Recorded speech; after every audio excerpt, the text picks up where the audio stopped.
वापिस तो अरे भाई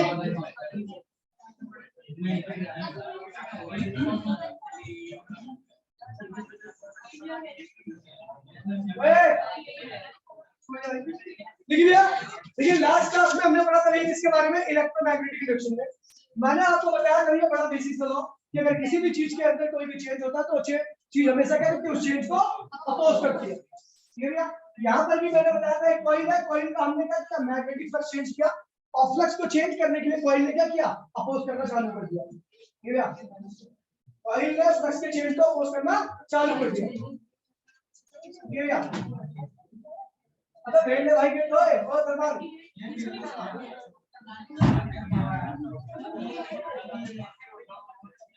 ये भैया तो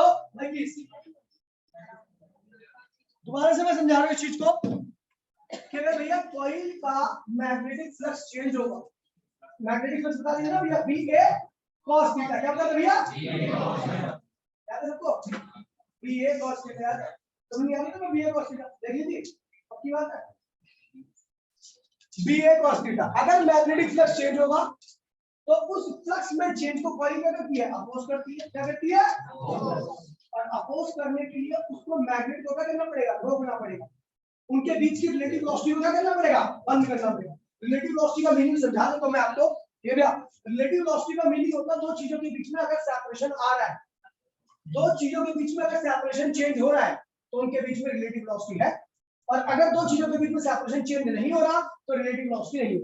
अभी दोनों रेस्ट में है, ना तो इसके पास किसी भी प्रकार की वेलोसिटी है, ना इनके बीच में सेपरेशन चेंज हो रहा है, इसलिए रिलेटिव वेलोसिटी भी नहीं है। ठीक है भैया, अभी इनके बीच का सेपरेशन क्या हुआ, चेंज होने लगा, यानी इनके बीच में क्या भैया, रिलेटिव वेलोसिटी, या इसके बीच में सेपरेशन क्या हुआ, चेंज होने लगा, तो इनके बीच में भी क्या भैया, रिलेटिव वेलोसिटी। इनके बीच का सेपरेशन चेंज वेलोसिटी है लेकिन सेपरेशन चेंज, तो रिलेटिव वेलोसिटी नहीं। इनके बीच में सेपरेशन चेंज, यानी इनके बीच की रिलेटिव वेलोसिटी, समझ भैया रिलेटिव वेलोसिटी का मीनिंग, अगर दो चीजों के बीच में सेपरेशन चेंज हो तो उसे हम कहते हैं भैया रिलेटिव वेलोसिटी। और अगर रिलेटिव वेलोसिटी है, अगर रिलेटिव वेलोसिटी है मैग्नेट और कॉइल के बीच में, तो जाहिर सी बात है ये सेपरेशन चेंज होगा, और अगर सेपरेशन चेंज होगा तो फ्लक्स भी क्या होगा, चेंज होगा, और अगर फ्लक्स चेंज होगा तो कॉइल उस चेंज को क्या करेगी, अपोज करेगी। अब कॉइल अपोज कैसे कर सकती है, देखिए भैया मैंने दो डायग्राम बड़े बेसिक से बनाए थे। मैंने कहा था भैया ये पहली बार में हमने क्या किया, कॉइल के पास में नॉर्थ पोल को लेके आए, इसको लेके आए भैया, जब नॉर्थ पोल को हम पास में ला रहे, ध्यान दीजिए भैया, तो फ्लक्स क्या कर रहा भैया, इंक्रीज, क्या कर रहा भैया, इंक्रीज बोलो तो चेंज, इंक्रीज बोलो तो, अब चेंज कॉइल को पसंद नहीं आया तो इसको यहीं पर रोकना पड़ेगा।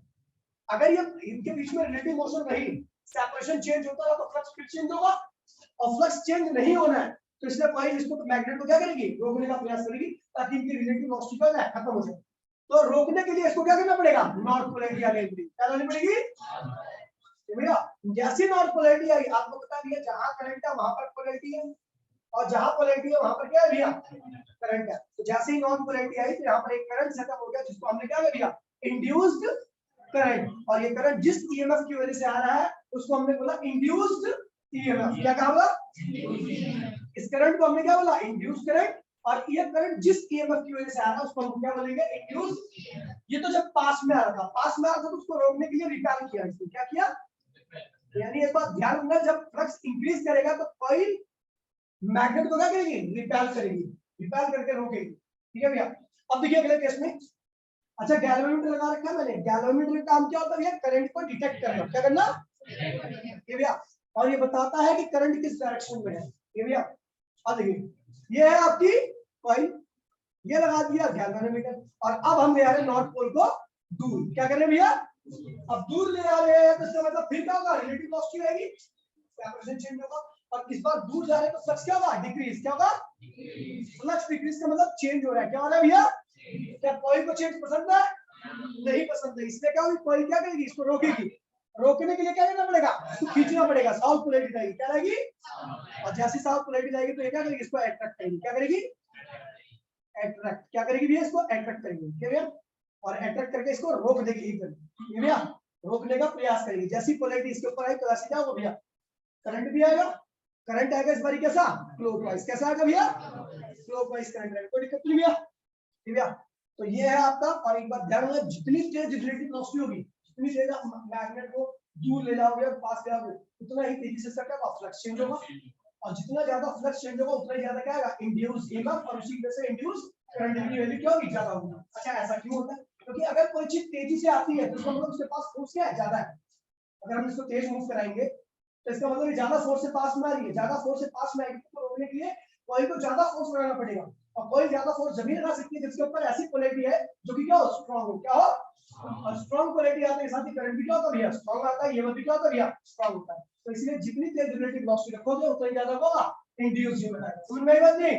ये भैया तो लिखिएगा फैराडे एंड हेनरी लॉ फटाफट, और तेजी से लिखिएगा भैया, Faraday and Henry law, Faraday and Henry law,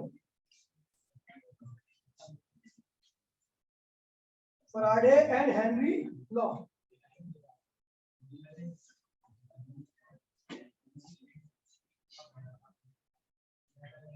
देखिए भैया, when a bar magnet is placed, when a bar magnet is placed, when a bar magnet is placed, when a bar magnet is placed, bar magnet is placed near the coil, near the coil. When a bar magnet is placed near the coil, a number of field line passes through it. A number of field line passes through it. A number of field line passes through it. कह रहा भैया, जब हम bar magnet को इस coil के पास में रखेंगे तो इस कॉइल से, मैग्नेट से निकलने वाली जो मैग्नेटिक फील्ड लाइन है वो क्या करेगी, इस कॉइल से पास करेगी। और जब कॉइल से मैग्नेटिक फील्ड लाइन पास करेगी वहां पर क्या रहेगा, मैग्नेटिक फ्लक्स। क्या रहेगा, आगे लिखिए, passes through it, full stop. As the magnet, देखिए full stop लगा दिया। अब लिखिए, as the magnet is moved closer, as the magnet is moved closer, अगर हम इस मैग्नेट को पास में ले आएंगे, as the magnet is moved closer to the coil, as the magnet is moved closer to the coil, the magnetic flux linked with the coil, the magnetic flux linked with the coil, linked with the coil increases, linked with the coil increases। जब हम इसको magnet को पास में लाएंगे तो coil का flux क्या होगा भैया, इंक्रीज मतलब चेंज। चेंज कॉइल को पसंद तो भैया इंक्रीज कर रहा है तो इसको यहीं पर रोकना पड़ेगा। क्या चाहिए इसको, सेम पोलैरिटी। नॉट पोलैरिटी आ गई, जहां पोलैरिटी वहां पर ईएम करंट और वहां पर ईएम। देखिए भैया, link with the coil increases, ठीक है। This change is opposed by the coil, this change is opposed by the coil, sorry, opposed by the coil, this change is opposed by the coil by developing same polarity, by developing same polarity, same polarity develop करके क्या करेगा भैया, इस change को रोकने का प्रयास करेगी। ठीक है, by developing same polarity and hence an induced EMF developed in the coil, and hence an induced EMF, and hence an induced EMF developed in the coil, and hence an induced EMF developed in the coil. आगे लिखिए भैया, full stop. As the magnet is moved away from the coil, as the magnet is moved away from the coil, as the magnet is moved away from the coil, as the magnet is moved away from the coil, away from the coil, away from the coil, the magnetic flux linked with the coil, the magnetic flux linked with the coil, linked with the coil decreases, link with the coil decreases. This change is opposed by the coil. This change is opposed by the coil by developing opposite polarity, by developing opposite polarity, by developing opposite polarity, and hence an induced EMF and current, and hence an induced EMF and current, opposite polarity, and hence an induced EMF and current develop in the coil, and hence an induced EMF and current develop in the coil opposite to the previous one, opposite to the previous one. पहले वाले से क्या हुआ भैया? Opposite. पहले वाले से देखिए भैया, यहाँ पर क्या भैया? एंटी क्लॉकवाइज, यहाँ पर क्या गया? Clockwise. Opposite to the previous one. Full stop. Here the value of induced EMF and current. Here the value of induced EMF and current. Here the value of induced EMF and current is directly proportional to the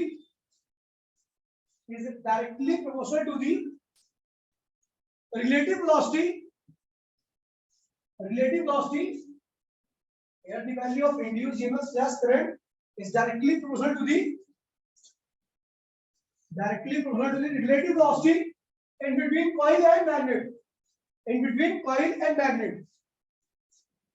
full stop. लगा दो भैया और ये चित्र बना लो फटाफट जल्दी से. ये चित्र बना लो. आप भूलो ना rate of change of separation in between coil and magnet. फटाफट लिखिए भैया, डायग्राम नहीं है जल्दी से.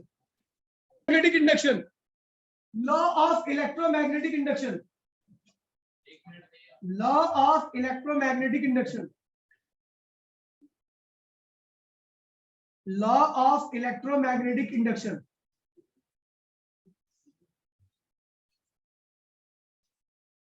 Okay, पहला लिखिए भैया. Whenever the magnetic flux, first को लिखिए. दो ही लगाया, बड़े छोटे छोटे आसान. मैंने बोला था भैया अभी आपको बताया जब तक मैग्नेटिक फ्लक्स चेंज होगा अभी तक क्या आएगी? पोलैरिटी. मैग्नेटिक फ्लक्स जब तक चेंज होगा तब तक क्या आएगी भैया? पोलैरिटी. और जब तक आएगी पोलैरिटी तब तक आएगा भैया इंड्यूस्ड EMF और तभी आएगा इंड्यूस्ड करंट. जैसे ही फ्लक्स का चेंज होना बंद हो गया कॉइल अपोज करना बंद करेगी. अपोज करना बंद कर देगी इसका मतलब पोलैरिटी आना बंद. और पोलैरिटी आना बंद क्या हो गया?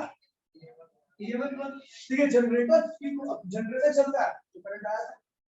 जनरेटर चलता है तो करंट आता है. होता क्या होता है?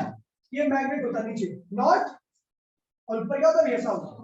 और ये होती है मैग उसके जनरेटर के अंदर लगी कॉइल जिसे हम कहते हैं भैया आर्मेचर. क्या कहते हैं भैया? आर्मेचर. जब ये बाहर से घूमता है, इंजन घुमाता है इसको, तो ये ऐसे घूमता है. तो देखिए भैया अभी फ्लक्स क्या है? मैक्सिमम. सारी मैग्नेटिक फ्लक्स पास करते हैं फ्लक्स क्या है? मैक्सिमम. क्या है? जैसे ही घूमेगा फ्लक्स क्या होगा? डिक्रीज कर रहा है. अब डिक्रीज कॉइल को पसंद पोलैरिटी एक्वायर करेगी. क्या है? Induce induce. ठीक है भैया.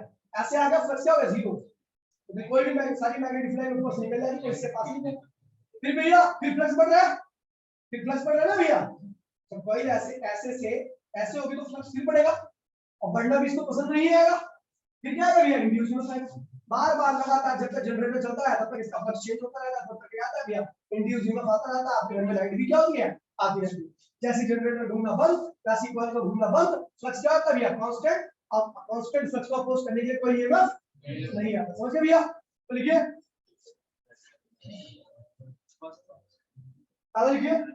whenever the magnetic flux linked with the coil, whenever the magnetic flux linked with the coil, whenever the magnetic flux linked with the coil,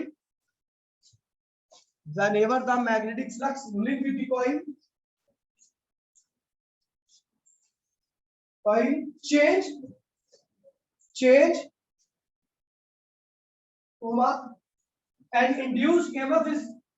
and induced EMF is developed. Whenever the magnetic flux change with the coil,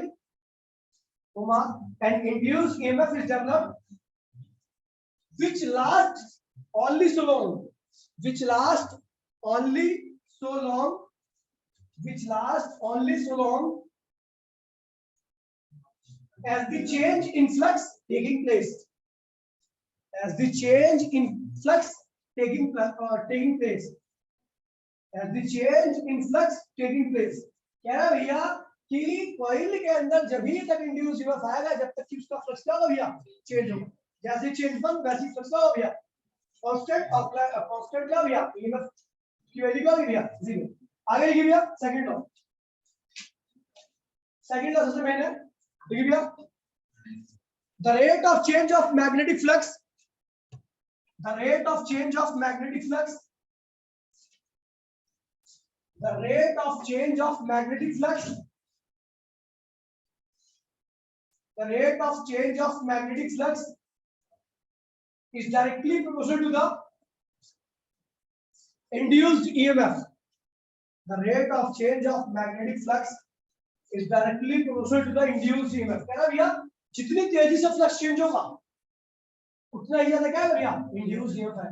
क्यों, अगर ये magnet तेजी से आ रहा है इसका मतलब ज्यादा फोर्स से आ रहा है, ज्यादा फोर्स वाले मैग्नेट को रोकने के लिए क्या होगा, स्ट्रांग पोलैरिटी। स्ट्रांग पोलैरिटी मतलब स्ट्रांग ईएमएफ और स्ट्रांग करंट, ठीक है। अगर तेजी से दूर जा रहा है भैया तो उसको रोकने के लिए क्या होगा, स्ट्रांग पोलैरिटी या पॉजिटिव पोलैरिटी। ज्यादा स्ट्रांग ईएमएफ ज्यादा इंड्यूस्ड ईएमएफ, समझ गए भैया, समझ गए। तो वही कह रहा rate of change of flux जितना ज्यादा जितना तेजी से चेंज होगा उतना ज्यादा क्या हो जाएगा, इंड्यूस्ड ईएमएफ आएगा और इंड्यूस्ड करंट आएगा। तो इसकी एक याद रखिएगा,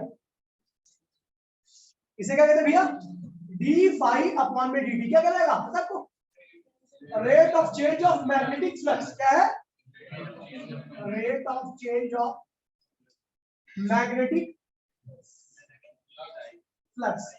कह रहा भैया ये रेट जो होता है उसी के प्रोपोर्शनल क्या होता है भैया, ईएमएफ होता है। क्या होता है भैया, ये रेट जितना ज्यादा होगा ईएमएफ की वैल्यू क्या होगी उतनी ज्यादा होगी। 5 प्लस में क्या हो भैया, माइनस के ई, माइनस क्या दिखा रहा है भैया, अपोजिंग नेचर। क्या होगा भैया, अपोजिंग नेचर समझते हो भैया कैसे, देखिए आपको अपना चेंज को अपोज करता है, ये क्या करता है, ये चेंज है और ये ईएमएफ क्या करेगा, इसको अपोज करेगा। चेंज को तो अपोज करता है, ये क्या है, चेंज इन फ्लक्स है। और जो ईएमएफ आया वही क्या कर रहा है, इसको अपोज कर रहा है, इसलिए माइनस लगा देते हैं, ठीक है भैया। और के की वैल्यू क्या होती है 1, तो आपका ईएमएफ क्या होगा, माइनस डी फाई अपॉन में D T. If coil consists with n turn, अगर coil के अंदर n टर्न है तो क्या होगा भैया आपका E equals to minus n d phi upon में n से मल्टीप्लाई कर दीजिए, कोई दिक्कत तो नहीं है। अब देखिए भैया इसे कहते हैं इंस्टेंटेनियस ईएमएफ। क्या कहते हैं इसे, इंस्टेंट मतलब किसी भी इंस्टेंट पर आपको निकालना है ईएमएफ तो आप इसका इस्तेमाल करोगे, भी क्वेश्चन करेंगे तो ज्यादा अच्छे से क्लियर होगा। इंस्टेंटेनियस ईएमएफ, ये भैया। अब आता है भैया एवरेज ईएमएफ। क्या आता है भैया, एवरेज ईएमएफ। मान लीजिए कॉइल के थ्रू T1 टाइम पर फ्लक्स क्या था भैया, 5 था। कितना था, एक कॉइल के थ्रू T1 टाइम पर फ्लक्स क्या था भैया, 5। थोड़ा टाइम बाद टाइम कितना हो गया T2 और फ्लक्स क्या हो गया 5।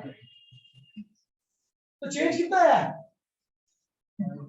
चेंज इन फ्लक्स क्या होगा भैया, 5 टू माइनस 5।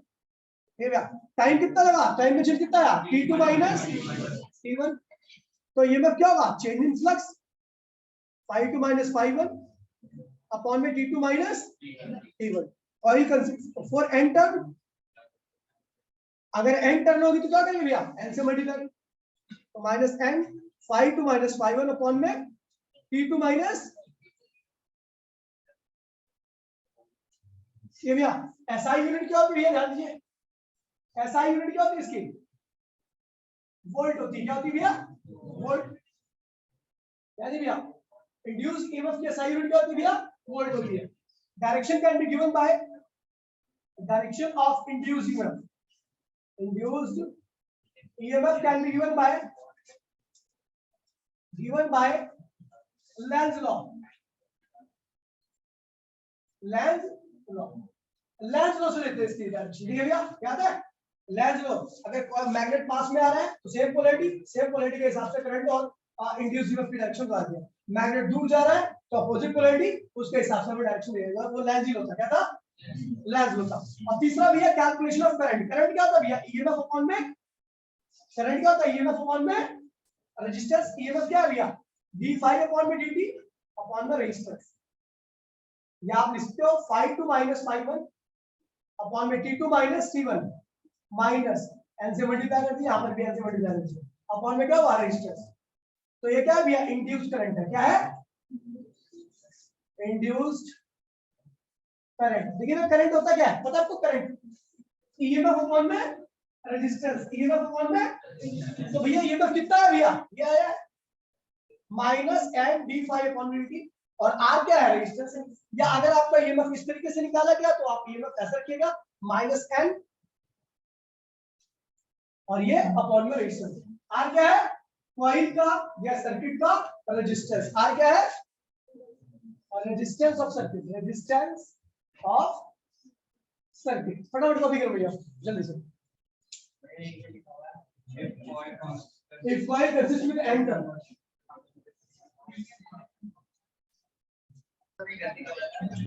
भैया तो क्वेश्चन मैंने भेज दिया आपको, ठीक है भैया। तो अरे बता रहा भैया, सारे बच्चे क्वेश्चन कॉपी करके तब लिखेंगे। ये भैया ऐसा मत करना, कल मैं एक चेक करूंगा।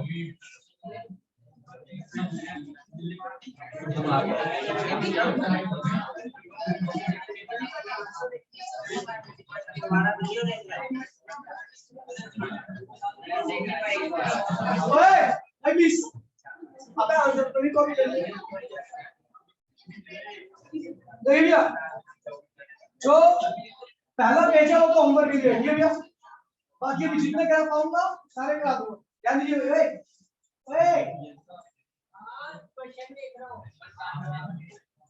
क्वेश्चन नंबर फर्स्ट क्या कह रहा भैया, एक रेक्टेंगुलर लूप है, एक रेक्टेंगुलर लूप है जिसका एरिया रखा है 0.2 मीटर क्रॉस 0.3 मीटर। तो एरिया क्या होगा, 0.06 मीटर स्क्वायर। ये एरिया हो गया। ठीक है भैया,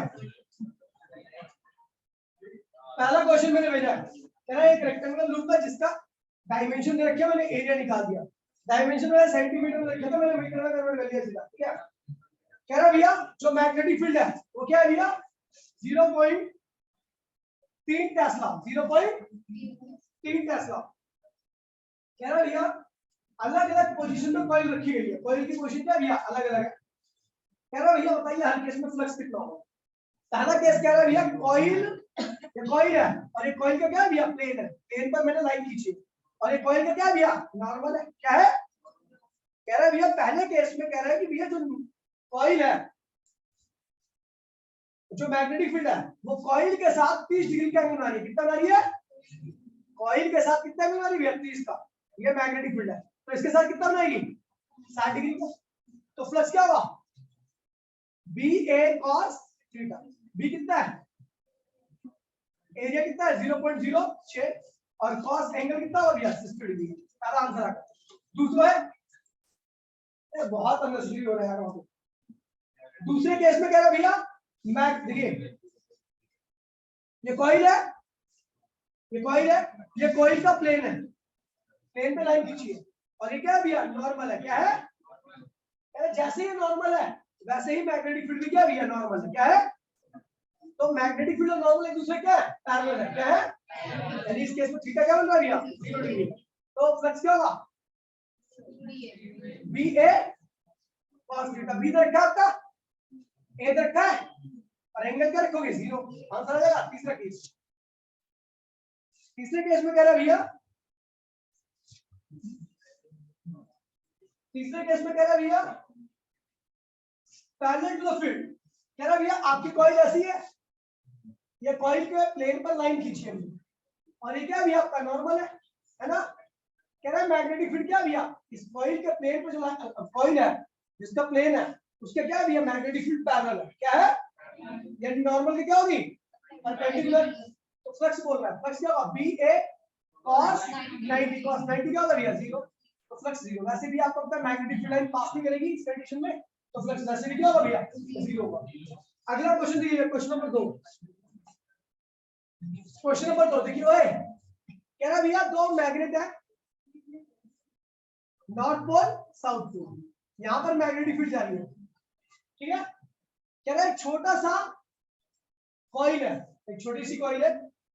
कह रहा भैया इसका जो एरिया रखा है, अच्छा एरिया नहीं रखा, कह रहा भैया ये स्टार्टिंग में फ्लक्स क्या था भैया, 0 था। इसका फ्लक्स क्या था, जब ये बाहर था। कह रहा है लेकिन ये जब इसके अंदर से पास करता है, ऐसे करके गिरता है, ये करके बाहर निकलता है, तो कह रहा भैया इसका जो फ्लक्स होता है वो क्या होता है phi 2 कितना हो जाता है।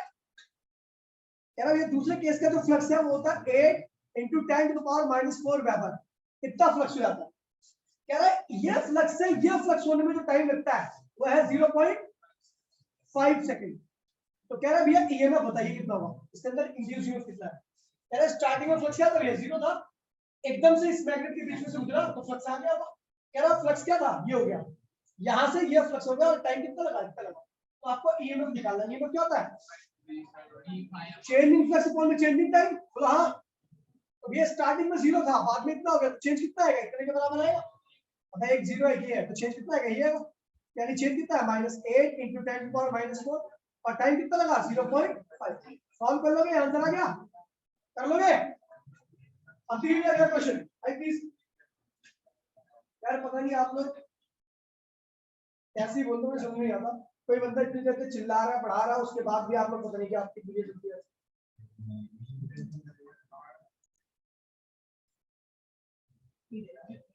अभी कुछ बोल दूं तो एकदम लग जाएगा कि मेरी समझ नहीं। देखिए क्वेश्चन नंबर 3 याद है भैया। क्वेश्चन नंबर 3 क्या है भैया, फ्लक्स आपको कितना लिखा है 5t³ + 3t² 4t² + 2t - 5 ये वेबर दे रखा है, इतना वेबर है फ्लक्स। ठीक है भैया। कह रहा भैया इंड्यूस ईएमएफ और इंड्यूस करंट की वैल्यू निकालिए कितने टाइम पर, 2 सेकंड पे। ठीक है भैया। तो भैया देखिए ईएमएफ निकाल रहा हूं, ईएमएफ क्या होता है d∅ में dt होता है, यानी इसको डिफरेंशिएट करना है। 5 बाहर गया, t की पावर 3 का डिफरेंशिएट था 3t² क्या होगा, तो 5 और 3 ये क्या होगा भैया 15t²। क्या होगा भैया, और 4 बाहर आ गया, t² का क्या होगा 2t क्या होगा, तो ये क्या हो जाएगा 8t क्या होगा, और 2t का क्या होगा 2 और 5 का क्या होगा 0। तो ये इंस्टेंटेनियस ईएमएफ आ गया। किसी भी इंस्टेंट पर अगर आपको ईएमएफ निकालना है तो वो टाइम यहाँ पर डाल दीजिए, उस इंस्टेंट पर आपको क्या आ जाएगा ईएमएफ आ जाएगा।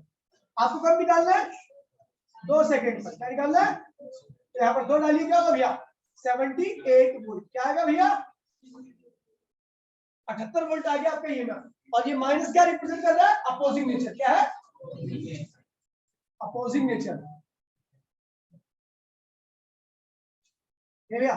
और उसके बाद हमें करंट निकालना है, तो करंट क्या होगा भैया ईएमएफ अपॉन में, तो ईएमएफ क्या है 78, रेजिस्टेंस क्या है भैया 5। सॉल्व कर लीजिए, आंसर आ गया, कर लोगे। ठीक है अगला देखिए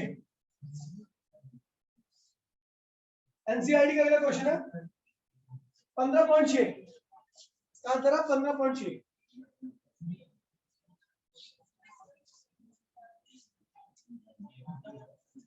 ठीक है अब आगे बढ़ते हैं बेटो।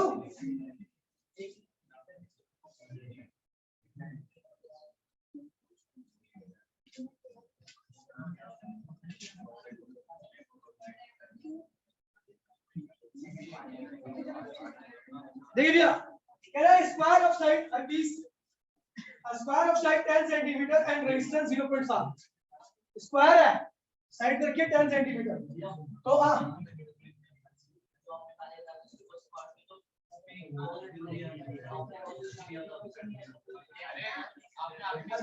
मैंने आगे पीछे कर दिया, दूसरा पार्ट पहले करा दिया।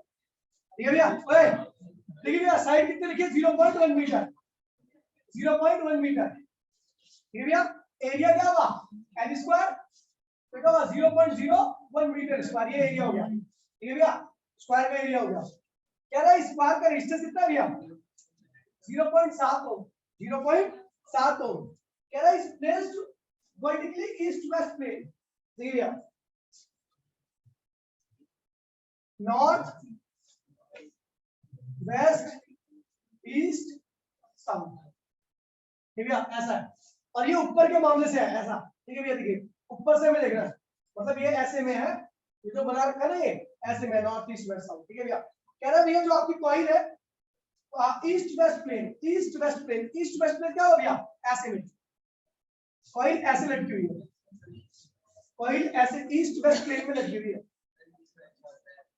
अरे कोई नहीं यार होगा तो यही ईस्ट वेस्ट, ऐसी तो होगा क्या दिक्कत है। ठीक है भैया तो ईस्ट वेस्ट प्लेन में है, तो आपको पता भैया ईस्ट वेस्ट प्लेन में है तो नॉर्मल एरिया नॉर्मल है तो इधर होगा या इधर होगा, है ना। एरिया नॉर्मल क्या होगा, कॉइल ऐसे लटकी है ऐसे, मतलब ये मामला ईस्ट वेस्ट प्लेन का ऐसे ऐसे कोऑर्डिनेट बने हुए हैं, उसमें ईस्ट वेस्ट प्लेन में ऐसे लटकी हुई है, हम ऐसे बना सकते हैं तो ऐसे बना रखा है, तो ईस्ट वेस्ट प्लेन में कॉइल रखी है, ऑब्जर्वर पे डिपेंड करेगा नॉर्मल कहां पे है, ठीक है भैया। अभी क्या है भैया, a uniform magnetic field 0.1 Tesla is set up across the plane of the north east direction, north east direction मतलब ऐसे ऐसे मैग्नेटिक क्या है, नॉर्थ ईस्ट डायरेक्शन में आ रही है, कितनी है भैया 0.1 टेस्ला। अच्छा नॉर्थ ईस्ट मतलब 45 डिग्री बना लिया, नॉर्मल से कितना बन रहा है 45 का, एरिया नॉर्मल के साथ क्या बना भैया 45 डिग्री का, क्योंकि यहाँ पर 45 है तो ये भी क्या होगा 45 होगा। कह रहा भैया the magnetic field is decrease to be 0, ठीक है भैया। पहले केस में मैग्नेटिक फील्ड क्या थी भैया, ये थी, दूसरे केस में मैग्नेटिक फील्ड क्या थी 0 कर दी, और ऐसा करने में टाइम लगा कितना लगा 0.7 सेकंड, क्या लगा 0.7 second. Calculate the magnitude of induced EMF and current